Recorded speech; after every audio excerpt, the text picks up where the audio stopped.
Ahora sí estoy grabando.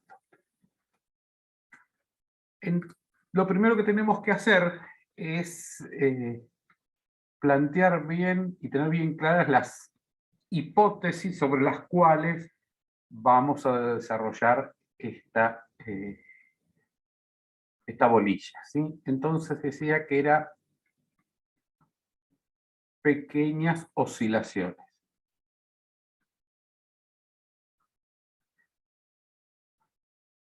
Y podemos enfatizar diciendo, y además, alrededor de la posición de equilibrio.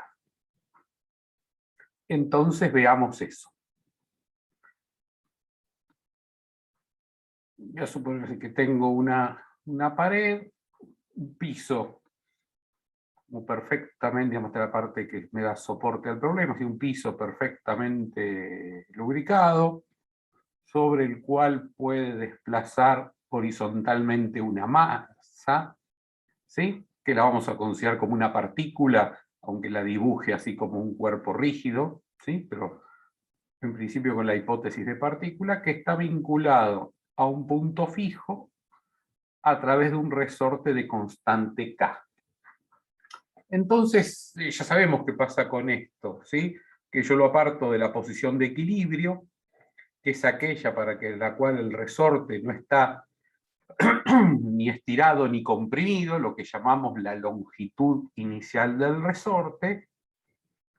Lo vamos a ver un poquito más adelante formalmente con las ecuaciones, pero sabemos que este sistema oscila. Este problema tiene un grado de libertad para resolver. Quiere decir que precisaríamos en principio, si recordamos lo que hablábamos de coordenadas generalizadas, una sola coordenada generalizada para caracterizarlo. ¿Sí? Que aquí, bueno, vamos a llamar la coordenada X. Como el problema está sencillo, no hace falta que usemos dinámica analítica, pero bueno, lo digo como para ir atando, concatenando los temas. Y tiene su origen en la posición de equilibrio. Y esta selección de las coordenadas para resolver el problema es la que sistemáticamente vamos a utilizar para presentar este tema. ¿Sí? ¿Por qué? Porque nos simplifica mucho el problema. ¿Podría usar el origen, por ejemplo, acá en la posición de la pared? Sí, seguro que sí, y todo funciona y no hay ningún problema, pero se torna más laborioso matemáticamente. Y además que las expresiones, las fórmulas ya cerradas que vamos a obtener, habría que adaptarlas. ¿Sí?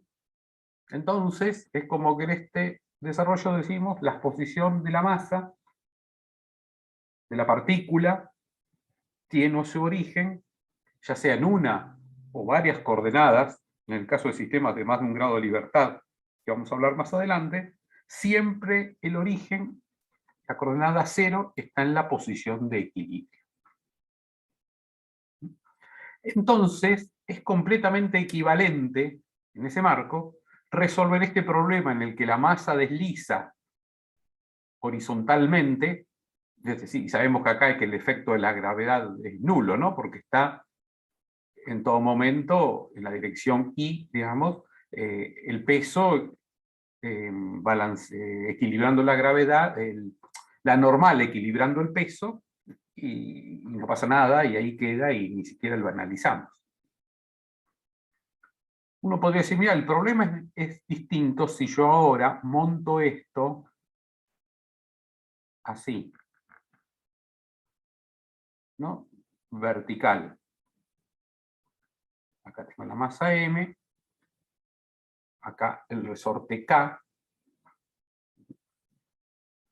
y porque uno dice, bueno, pero aquí cuadrado que está actuando la aceleración de la gravedad, la fuerza del peso, y ya no es lo mismo, ¿no? Porque acá en el caso anterior el peso estaba en la dirección perpendicular al movimiento, que me resulta de interés, y acá está actuando en la misma dirección, ¿sí? Del movimiento. Sin embargo, los problemas son equivalentes si yo pongo el origen del sistema de referencia en la posición que corresponde al equilibrio del sistema.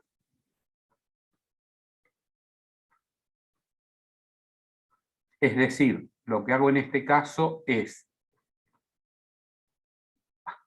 supónganse que lo estoy montando experimentalmente, anclo el resorte en un punto fijo, anclo la masa en el otro extremo, y la suelto cuasi estáticamente, quiere decir muy lentamente, con velocidad nula, hasta que el resorte se estira, algo que puedo llamar un delta estático, ¿sí? Tal que multiplicado por la constante K del resorte es igual a M por G.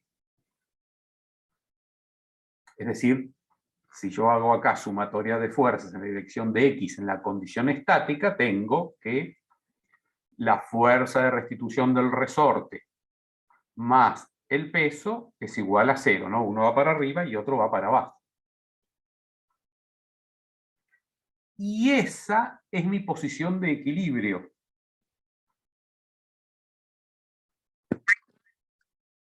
¿Sí? A partir del punto en el que la posición en que empiezo a medir X. Y entonces los dos problemas son equivalentes. ¿Está bien? ¿Por qué? Y porque siempre el resorte va a estar estirado, además del X, que resulte del movimiento oscilatorio que vamos a describir en un momento, va a tener este delta estático, que es de donde partí, que está equilibrando al peso. Entonces, cuando vean que uno trabaja con el, porque plantea el dibujo horizontal o vertical, es exactamente lo mismo. Es el mismo problema. Siempre que ponga el origen de la coordenada para la que resuelve el problema en la posición de equilibrio. Profe, ¿ese delta estático existe? O sea, supongo que sí, pero ¿tiene unidades en especial? Claro que sí, muy buena pregunta. Y fíjate que la constante K del resorte tiene unidades, vamos a ponerla en sistema internacional, serían, por ejemplo, Newton sobre metro. ¿Sí? El delta estático es cuánto se estira el resorte. Eso tiene unidades de longitud, ¿no? El resorte se estira 1 centímetro, 5 milímetros, algo así. Y esto me da unidades de Newton, ¿sí? Porque esto se cancela acá. Unidades de fuerza, que coinciden, obviamente, con lo que está del lado derecho, ¿no? Que la masa tiene unidades de kilo, la gravedad tiene unidades de metros sobre segundo cuadrado, y esto me hace también Newton, ¿sí? Digamos, las unidades que resultan de este lado son de fuerza, igual que las que resultan de este lado. Entonces, el delta estático, si yo lo estoy armando en el laboratorio, es que cuelgo el resorte del techo, le cuelgo la masa, si estuviese en el laboratorio de física experimental, y la sueltan lentamente, la van dejando bajar, con velocidad que sería nula, en el límite, hasta que, y la masa queda ahí en reposo. Y esa es la posición de equilibrio. Claro, sería el delta para el cual se mantiene en equilibrio todo. Exactamente, es lo que tengo que estirar el resorte para que no se mueva, para que quede en equilibrio con el peso. Que fíjense que en el caso de la disposición horizontal, no preciso hacer nada, o mejor dicho, ese delta estático es nulo. ¿Está bien? Porque no hay ninguna fuerza que esté actuando sobre el resorte en la dirección del resorte. ¿Sí? Entonces, esto le dedicamos un buen momentito, un buen Lo discutimos bien porque es clave para no confundirse con lo que sigue. Fíjense además que si yo eligiese un sistema de referencia distinto a aquel que tiene su origen en la posición de equilibrio, por ejemplo, decía la posición donde está el resorte anclado, en el punto fijo, en el caso en el que el resorte está dispuesto verticalmente, lo que iba a suceder ahí es que el X iba a tener como dos partes, el delta estático que equilibra la fuerza y luego la oscilación que es la que vamos a estudiar. Entonces se me complica no sería estrictamente igual que la fórmula del que el problema está dispuesto en la dirección horizontal, porque ahí directamente X sería como la longitud inicial del resorte más lo que oscile. No tendría esa contribución de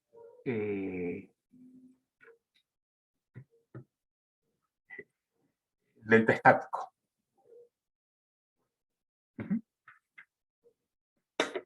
Bueno, ¿vamos hasta ahí? Perfecto, seguimos. Bueno, entonces, indiferentemente de cuál sea la configuración en la que analizamos el problema, vamos a plantear ahora su dinámica, ¿no? El movimiento. Y para eso planteamos la segunda ley de Newton.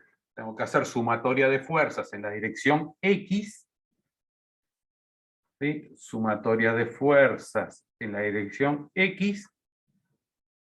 La única fuerza que actúa sobre la masa es menos K por X, que es la fuerza restitutiva del resorte. ¿Por qué es negativa? Y porque si X es positiva, es decir, hacia la derecha o hacia abajo, la fuerza del resorte va antagónica, es decir, o hacia la izquierda o hacia arriba. Así funciona un resorte, ¿sí? Es la única fuerza que tiene, y esto es igual a masa por aceleración. Usamos esta notación, dos puntitos. Entonces, archiconocida la fórmula, incluso es una de las que utilizamos cuando discutíamos dinámica analítica y todo esto, ¿sí? Principios variacionales y los temas de la bolilla anterior. Nos queda entonces la fórmula K por X más mx punto igual a 0. Y esta no es otra cosa que la ecuación diferencial. Todavía el problema no está resuelto. ¿Sí? Hay que integrarla. Y además luego, al integrarla, van a resultar constantes de integración que hay que especializar a partir de las condiciones iniciales, ¿sí? Vamos a poner condiciones iniciales genéricas, ¿no? Que para tiempo igual a 0, X tiene un valor dado X0, y la velocidad X punto para t igual 0 la llamamos X0 punto. Es decir, que en el instante inicial yo estiro el resorte un valor X0, estiro o comprimo, ¿no? Según el valor que tenga X0, el signo, disculpe, que tenga X0, y luego también le doy una velocidad inicial, que será eventualmente positiva o negativa. Bueno, resulta que esta ecuación diferencial es una ecuación diferencial de segundo orden, porque aparece derivada segunda de la variable x, incompleta, porque no hay x punto, ¿sí? Y homogénea porque está igualada a 0.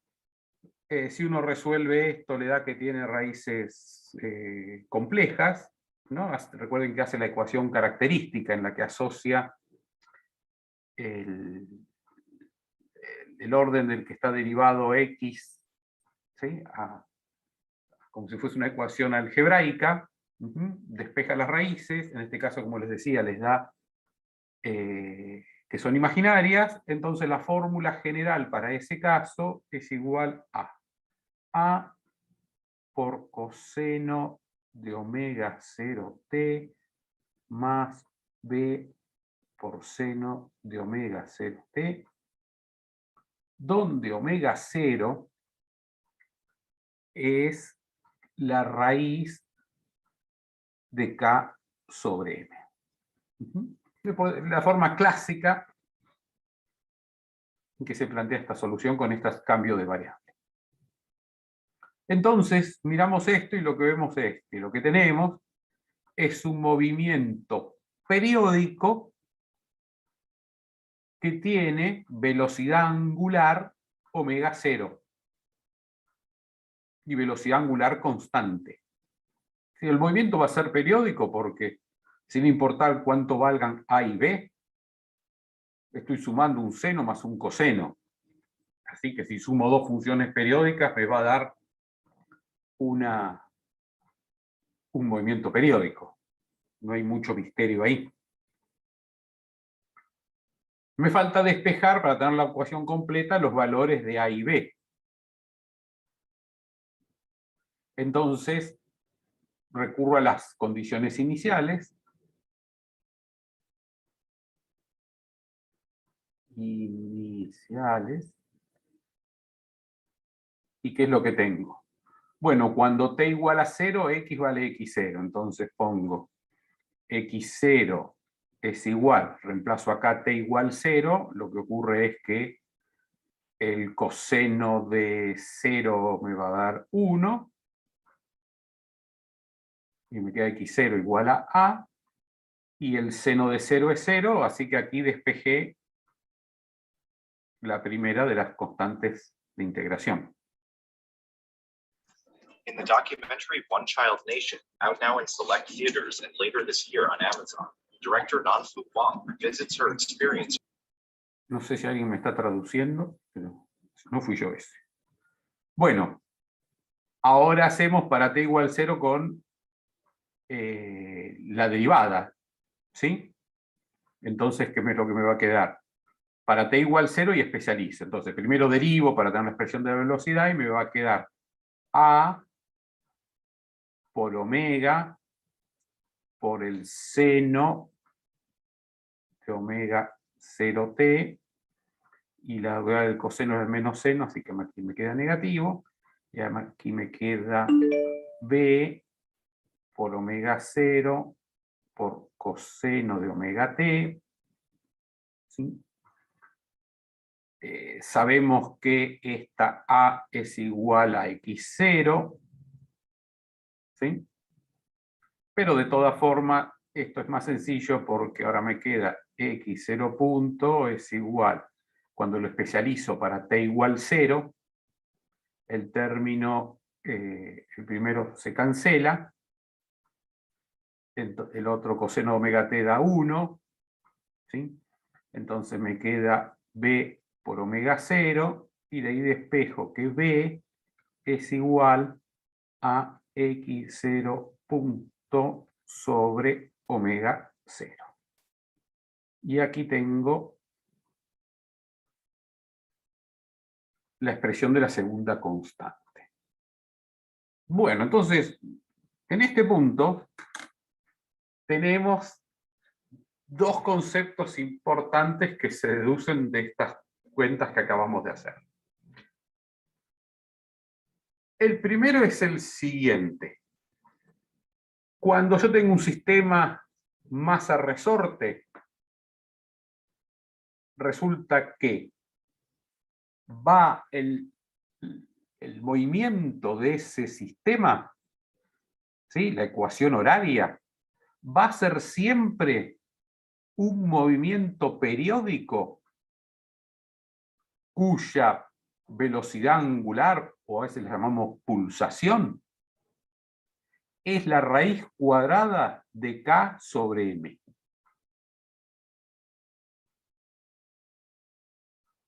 ¿Sí? Que por esto se llama pulsación natural del sistema. No hay otra velocidad angular, otra pulsación a la que ese sistema pueda oscilar libremente. ¿Por qué? Porque fíjense que las condiciones iniciales quedaron en las constantes de integración A y B. Es decir, en la amplitud de la parte coseno y del término coseno y del término sinusoidal. Y por más que yo acá invente lo que quiera, digo, no, el resorte lo comprimo y le doy una velocidad positiva, lo estiro y le doy una velocidad negativa, o cualquier combinación, o le doy una velocidad muy alta inicialmente a la masa. Cambiaré la amplitud de la oscilación, pero nunca su pulsación, nunca su velocidad angular. ¿Está bien? Quiere decir que una vez que yo construyo el sistema, elijo la masa, elijo el resorte, ya quedó determinada con qué velocidad angular va a oscilar ese sistema. No tengo forma de cambiarlo a partir de las condiciones iniciales. Entonces, la velocidad angular depende únicamente de las características constructivas del sistema. Esa es la primera regla de oro. La segunda es que la amplitud depende tanto de las condiciones iniciales como de las características constructivas del sistema. ¿Por qué? Porque las amplitudes A, las constantes de integración A y B, dependen de x0, posición inicial, x0 punto, velocidad inicial, es decir, condiciones iniciales, pero, también de omega 0, que es la pulsación natural del sistema, que depende de las características constructivas.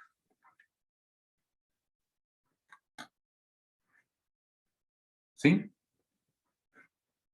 Vamos a ver una animación. ¿Alguna pregunta hasta ahí con esto que acabo de decir? Profe, cuando te referís de pulsación, ¿de qué estás hablando? La pulsación se llama pulsación natural del sistema, que es lo mismo, sinónimo de velocidad angular. ¿Sí?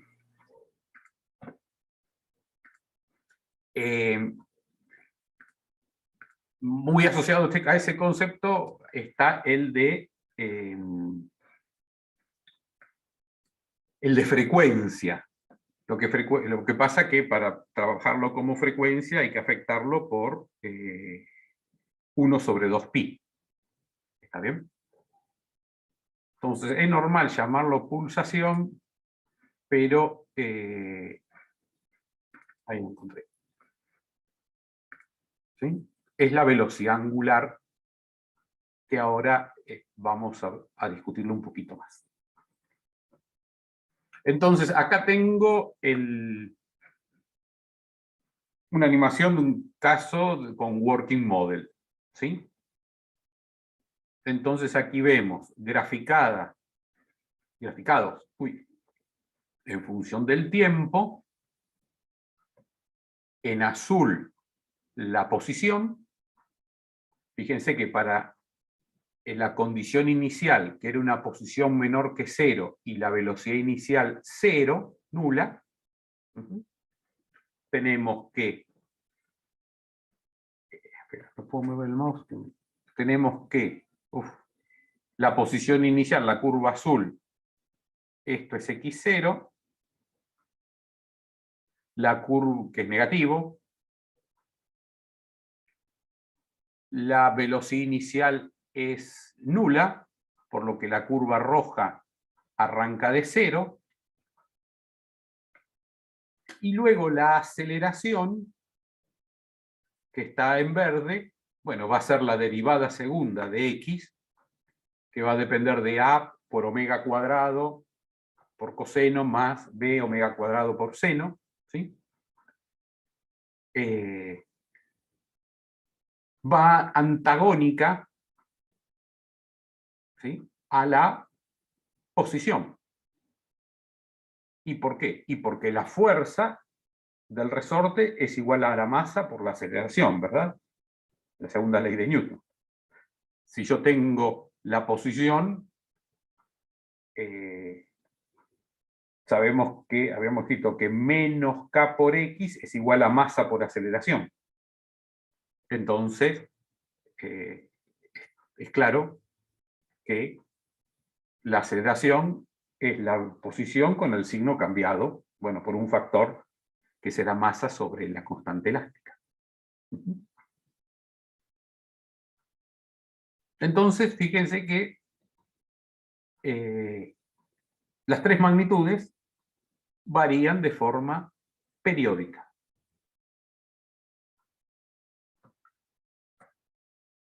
Vamos a ver esto desde el punto de vista con diagrama de fasores. ¿Sí? Bueno, ahí arriba tengo estas animaciones, esto lo saqué de la Wikipedia. ¿Sí? Así que ahí tiene una explicación adicional, en caso que les haga falta. Entonces ahí tenemos el sistema oscilando. ¿Y cómo es el tema del diagrama de fasores? ¿Los fasores qué son? Son vectores que giran. Es un diagrama de vectores que giran. Entonces, la construcción asociada a esa es la que tengo en este gráfico. Tengo que recuperar acá la... ¿Y qué es lo que hice yo aquí? X lo asocié a la dirección horizontal. En este diagrama no tiene nada que ver el horizontal en esta dirección, digamos el eje X, con que esté considerando la condición horizontal o vertical según cómo haya dispuesto el sistema masa-resorte. Digamos, en vez de horizontal, para decirlo mejor, entonces tendría que hablar de, en las abscisas de este gráfico puse X.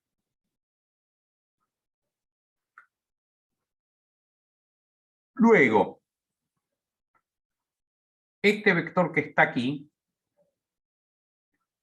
es A, discúlpenme, empiezo por acá, este vector que está aquí es A por coseno de omega t. ¿Sí?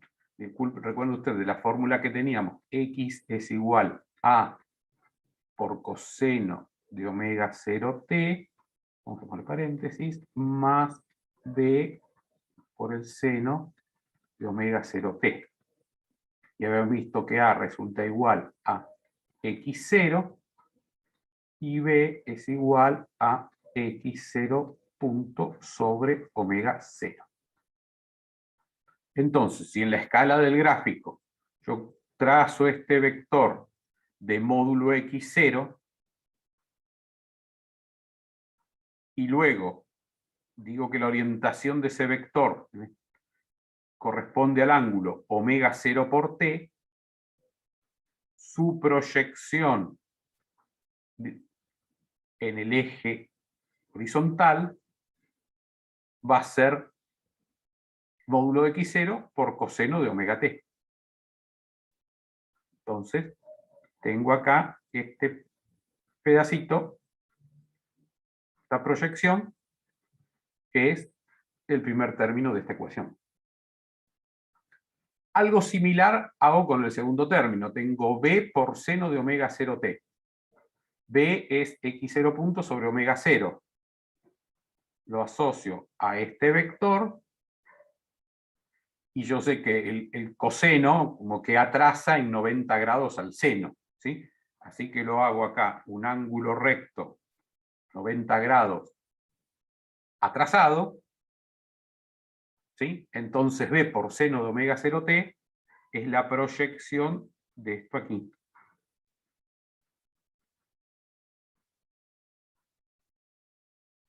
Y esta suma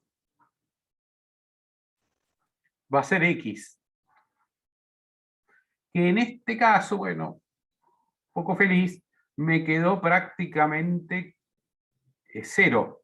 ¿Sí? Porque resulta que la resultante de ambos, la suma de estos dos vectores, me dio vertical, que no tiene proyección en la dirección horizontal, en este instante.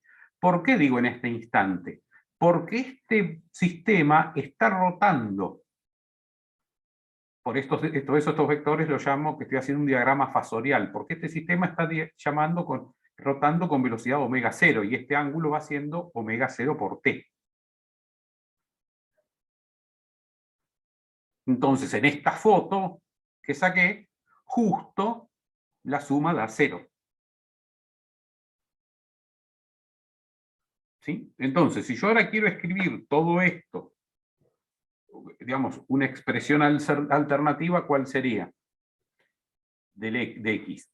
X es igual, puedo hacer el cuadrado a al cuadrado, es decir, x0 al cuadrado, más x0 sobre omega 0 al cuadrado, raíz cuadrada, ¿no? Y saco la hipotenusa. Entonces me quedaría raíz cuadrada, x0 al cuadrado, más x0 punto sobre omega 0 todo al cuadrado, raíz cuadrada, y tendría el vector en azul. Y si ahora proyecto eso en la dirección x, ¿por qué ángulo lo tengo que hacer? Por el coseno de omega 0t, estaría acá, menos este epsilon. Menos epsilon. Y estas son dos formas equivalentes de representar la misma información. Y me está faltando la expresión de epsilon.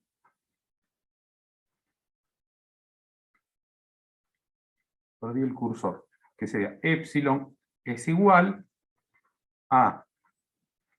discúlpenme. La arcotangente de x0 punto sobre omega 0 por x0.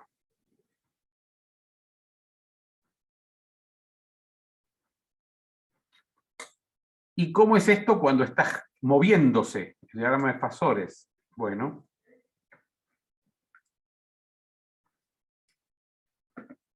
ahí lo tenemos animado.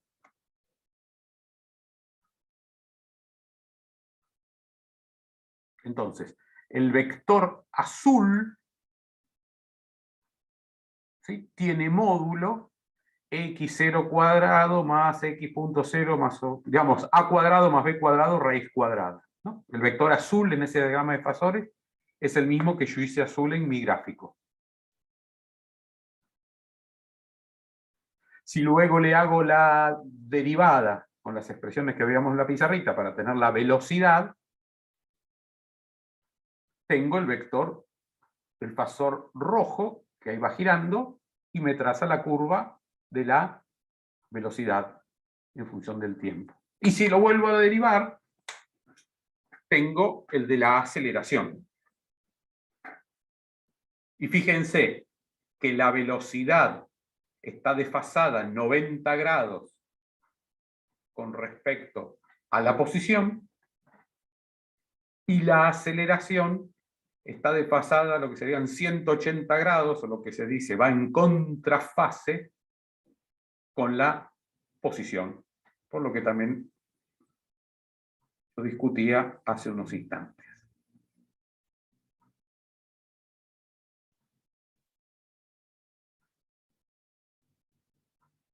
Muy bien, ¿cómo vamos hasta acá?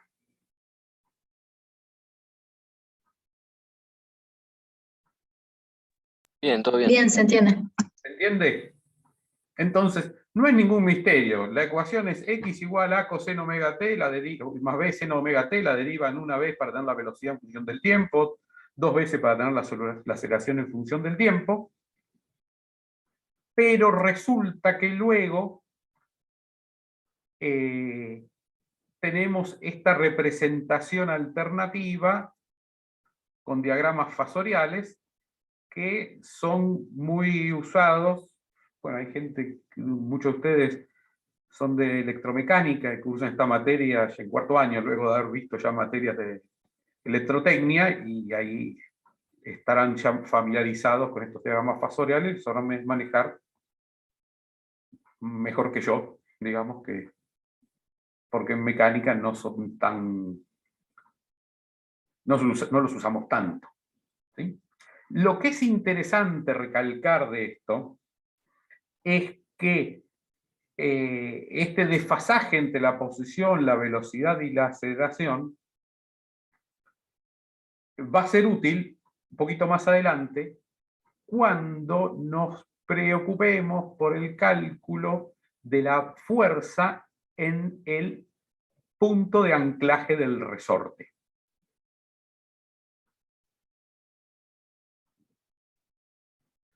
Porque resulta que la fuerza máxima en el punto de anclaje del resorte no se va a dar cuando la aceleración de la masa sea la máxima y este tipo de cosas. ¿Por qué?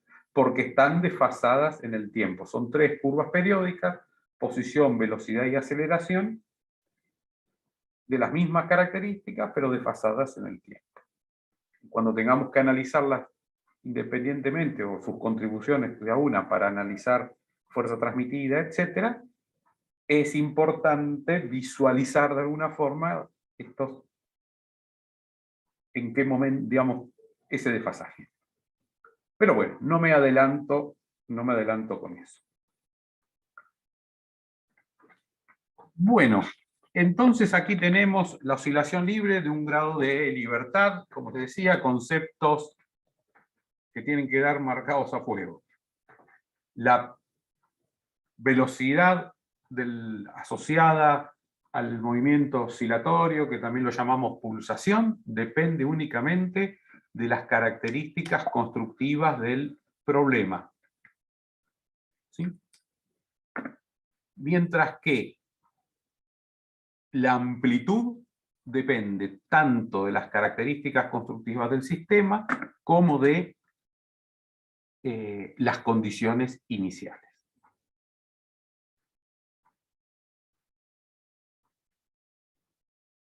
Bueno, entonces dejo de compartir esto.